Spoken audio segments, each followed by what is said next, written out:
देवी गंगा ने अपने 7 पुत्रों को नदी में डाल दिया था। बहुत समय पहले हस्तिनापुर के महाराज शांतनु गंगा नदी के तट पर टहल रहे थे। अचानक उन्हें वहां एक दिव्य नारी दिखाई दी। राजा ने उसके समीप जाकर पूछा, हे देवी, आप कौन है? नारी ने उत्तर दिया, मैं देवी गंगा हूं। देवी गंगा के सौंदर्य से मोहित होकर महाराज ने विवाह का प्रस्ताव रखा। देवी गंगा बोली, मैं विवाह के लिए तैयार हूं, पर मुझे आपसे एक वचन चाहिए। विवाह के बाद भविष्य में मैं कुछ भी करूं, आप मुझसे कोई प्रश्न नहीं करेंगे। मेरे कर्मों के बारे में आप मुझसे कोई प्रश्न नहीं करेंगे। यदि आपने वचन तोड़ा तो मैं उसी क्षण आपको छोड़कर चली जाऊंगी। प्रेमवश महाराज ने वचन स्वीकार कर लिया। दोनों का राजमहल में विवाह हुआ। कुछ समय बाद देवी गंगा ने एक पुत्र को जन्म दिया।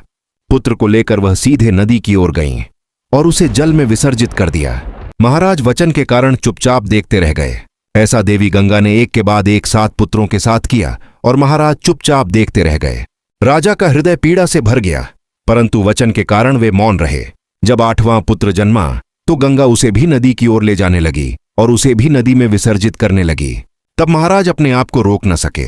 उन्होंने वचन तोड़ दिया और गंगा को रोक लिया और पूछा, गंगा, तुम यह क्या कर रही हो? क्यों अपने ही पुत्रों को जल में विसर्जित कर रही हो? गंगा मुस्कुराई और बोली, महाराज, आपने वचन तोड़ दिया।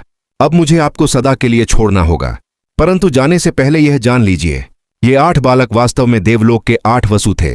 इन्हें धरती पर जन्म लेने का श्राप मिला था। मैं तो उन्हें जल में प्रवाहित कर मोक्ष दिला रही थी, लेकिन इस 8वें बालक का समय अभी पूरा नहीं हुआ है।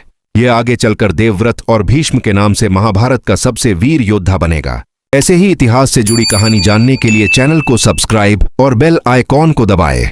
साथ में लाइक और शेयर कर देना।